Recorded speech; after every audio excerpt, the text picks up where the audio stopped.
that's not going to work for us.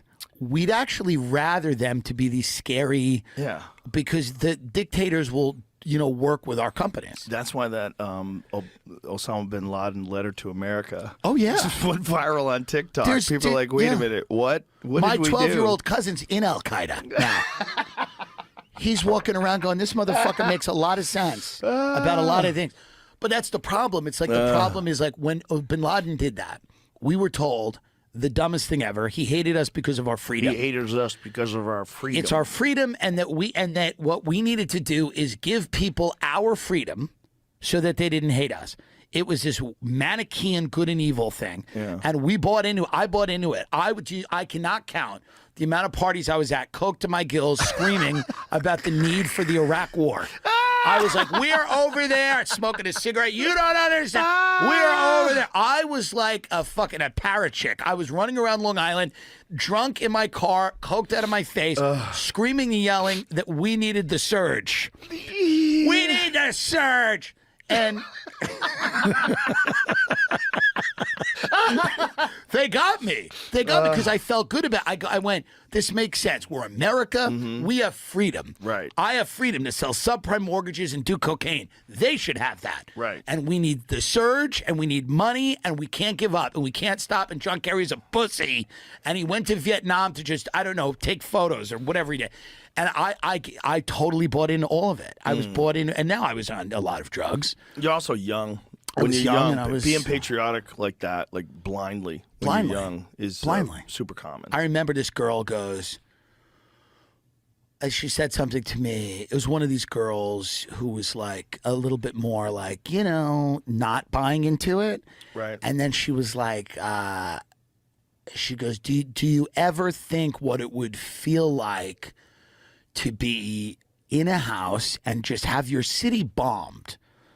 Like, I know that you're saying this is all for a good reason and this is to liberate them. But do you ever think about what it would feel like to just be in a place and then just hear bombs and then things are shaking and everything? And I was like, no. But things like that will stop you, right? Things like that stop you in your tracks a little bit. You go, oh, that would suck. When Callan was a kid, he was in Beirut. Wow. During the bombings. Interesting. When he was a kid. Yeah, he experienced that. It's interesting because that probably fucking sticks with you. It sticks with you for sure. You're watching buildings blow up 3 blocks away. Boom. There's this is the thing with Israel and Gaza right now. Like, everyone thinks Israel should and does have the right to respond. Obviously, they have to secure their country, right? They were invaded. We get it. The problem becomes when people are just watching massive civilian casualties all day on TikTok. There's a certain level where people, they lose their tolerance. They go, this is a lot. And I think in the modern world, people don't have the stomach, and nor should they, to see this level of death and carnage. Especially from innocent women and children. Yes. When you see people being pulled out of the rubble like babies, just it's blown tough. apart. And 2 years ago, it was idiots dancing on it in pajamas. And these kids are going, what happened? It used to be Charlie D'Amelio doing the hula hoop.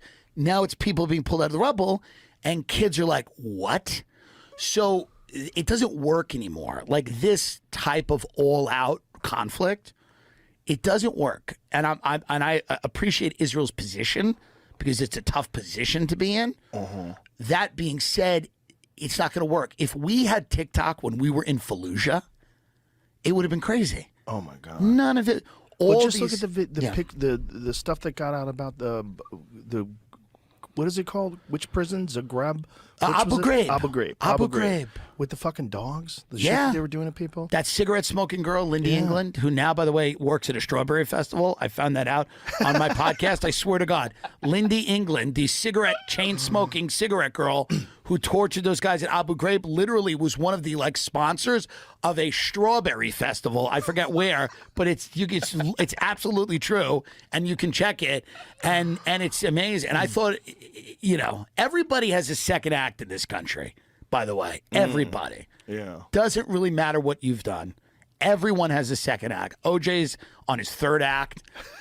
Trump's on his third or fifth, sixth act, seventh act. Everyone has a second act. If you're still on the planet in this country, that's the thing about Russia. They had to kill that guy Prigozhin. You don't get a second act there. No. That's not the way it is. They don't have the mechanism. They can't give him a reality show. Prigozhin doesn't get a game show. They got to blow him out of the sky. In America, like Hollywood would love Trump. Now, if Trump goes, I'm not going to run for president, I just want to do a big show, they would build him a fake White House in Burbank tonight and let him do, and they'd give him Emmys. They'd pretend it was all good. They'd hug him. It wouldn't matter. As long as he doesn't do the thing they don't want him to do. I don't think that's true. I don't think he ever comes back. I don't think they ever let you back in. Well, no. Once they decide he you're just Hitler? said, I'm not going. Well, literally, we got George W. Bush. Ellen's hugging him, going, we love him. And then people are going, he wasn't that bad. He was much worse president than Trump. Yeah. Did much worse to America. But I think if Trump just said, I'm abandoning politics, Hollywood would be there in 2 seconds because they don't have any morals. They're amoral. So the thing about Hollywood, they don't care. They're only thinking about what can make them money and what will get them in trouble the least. But don't you think that in this day and age, being moral, or at least like signaling that you're moral, is an important part of Hollywood that didn't exist before? It can be, and it is to a certain degree. But they all know Trump is a fucking massive train of money. They all know he's a train of money. And if he just said, listen, I don't want to be the president anymore. I want to host a game show. There are people that Ted Sarandos is calling him. And anyone that says shit about Ted, like, he would go, hey, what do you want him to be president? I gave him a show. What are you, nuts? He'd be in his Malibu house screaming like, I gave Trump a show. So I do think that there's a way back in. They don't want him to be the president. Yeah. But they don't. But he wants to be the president. And he's going to probably be the president. He's going to be the president. It's going to feel interesting when he's inaugurated because it'll feel like we're living in a loop. How far do you think they would go to stop it? Because it's really wild watching him being prosecuted, right? Yes. It's really wild. I know, for inflating the price of a condo. It's the dumbest thing ever. It's weird. They were like, he's an asset of Russia. And now they're like, now it's totally switched to where they're like, he said it had 6 bedrooms. It has 5. It's like, guys, this wasn't what we were told. Right. We were told he was an asset of Russia. Yeah. And then they switched it up immediately to go, oh, he inflated the price of his real estate. By the way, everyone does that. Everyone does that.